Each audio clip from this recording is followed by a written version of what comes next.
Hi, I'm Annette Richmond. Thanks for joining me for this episode, which is going to be all about podcasting. The episode is actually based on some advice I shared at a recent networking event a couple of weeks ago. So I figured, why not bring it here as well? Now, first, you have to decide, are you going to have an audio only or a video podcast? My podcast is currently audio only. I've been with Buzzsprout since I first started doing my podcast back in 2020. I can't believe that this month it's 5 years. I started my first podcast in the spring of 2020, right after everything shut down due to the pandemic. Like many of my colleagues, I had no work. So one of my colleagues was doing a podcast. So I asked her about it, how she was doing it, and I figured I would give it a try. And here I am 5 years later on my second podcast. Again, right now, audio only for me because I still use Buzzsprout.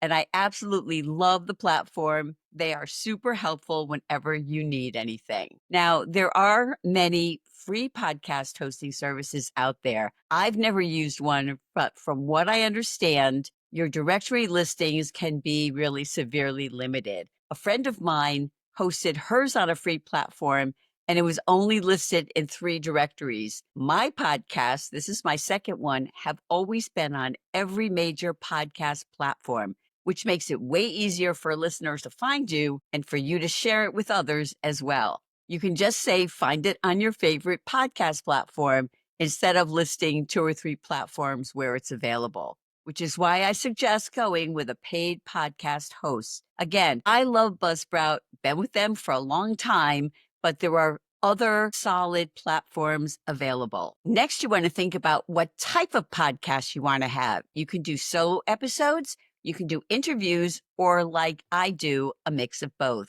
Now, if you have a podcast or are interested in starting one, check out Podcasting Business School podcast, which was recommended to me by my good friend, Brenda Miller. It's a great podcast. Actionable advice, no fluff, no beat. The host, Adam Schnabel, I'm sure I'm mispronouncing his name, is super generous with his knowledge. I learned so much from him, things that helped me grow my current podcast significantly more than the first one. Just to give you a quick comparison, my old podcast, Smarter Career and Business Moves, which is still up and running, which I started in 2020 and updated through most of 2023, has 12 or 13 followers right now. My current podcast, this one, is just over 1 year old. And even though I've only recently started trying to get followers, it's already got close to 150 followers. And much of that growth is thanks to what I learned from Adam on Podcasting Business School. One thing that he really emphasizes is solo episodes. And I get that now. Interview episodes are great, especially if you're bringing on industry guests. And when you do interviews, as I have done for years, the focus should be on them, on your guest. You always want to shine light on your guests. Same thing goes when you're a guest on someone else's show. The spotlight should be on you, which is why solo episodes are so important. During solo episodes, you are the expert. That's how people connect with you and your voice. Although I wouldn't totally rule out interviews, particularly after something I learned in January, which I attended for the first time, and it was amazing. And what I heard someone say is, people may come for the guest, but they stay for the host. And I totally agree with that. I have found new shows because I wanted to hear a particular guest, but if I didn't click with the host or the podcast is heavy on ads and light on content, well, I don't follow the show.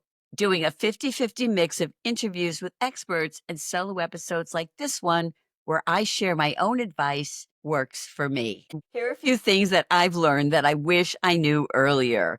The first one is to number your podcast episodes. Luckily, I learned this when I had only published about 20 to 25 episodes of Content Marketing School. Numbering your episodes makes referencing them so much easier. If I'm talking about time savers and I mention content repurposing, I can easily say, for a deeper dive, listen to podcast episode Number 88. It also makes it easy to share when you're guesting on another show, writing a post, speaking from the stage, or just referring to past episodes. Number two, choose a clear podcast name and expand it. My podcast title is obviously Content Marketing School, but I've added strategies for business growth, social media marketing, LinkedIn growth, live broadcasting, AI content creation, and business tips for B2B professionals, consultants, and entrepreneurs. I know that's long, but it helps people find it when they're searching. Number 3 is adding transcripts. Adding a transcript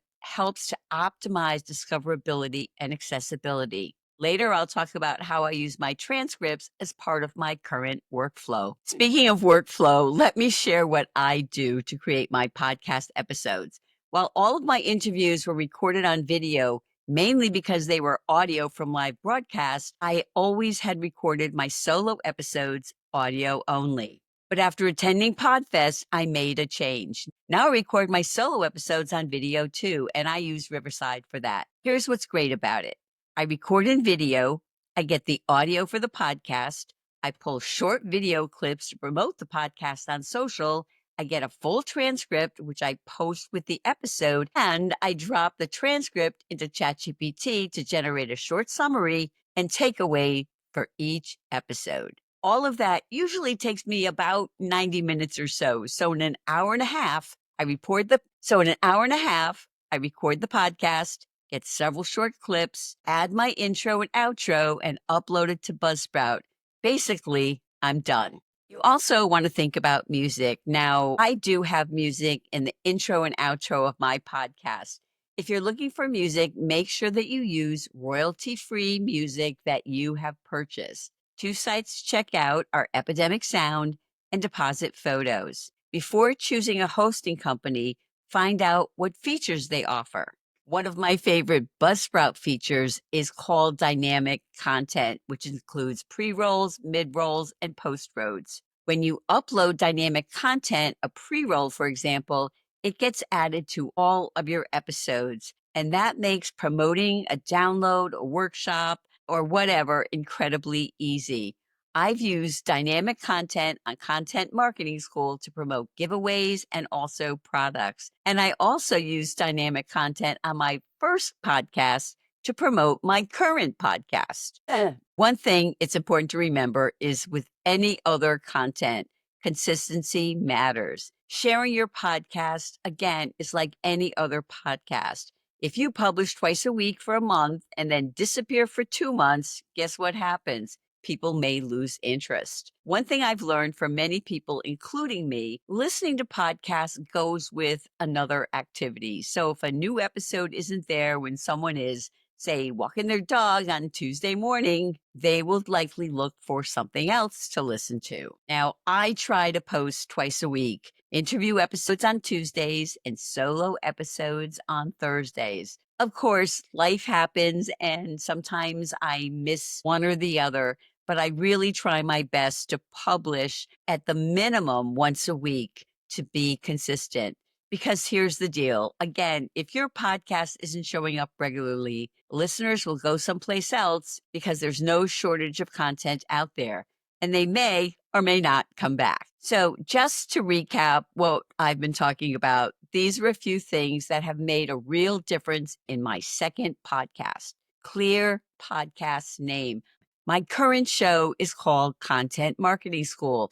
Now, I'm a writer by trade. I was a magazine writer in another life. So I love snappy, creative titles. But for your podcast, that's not really what you want to have. You want to have a name like the one I'm using now that says what it is, who it's for, and what kind of value it offers. But of course, you can add a descriptive subtitle, tagline that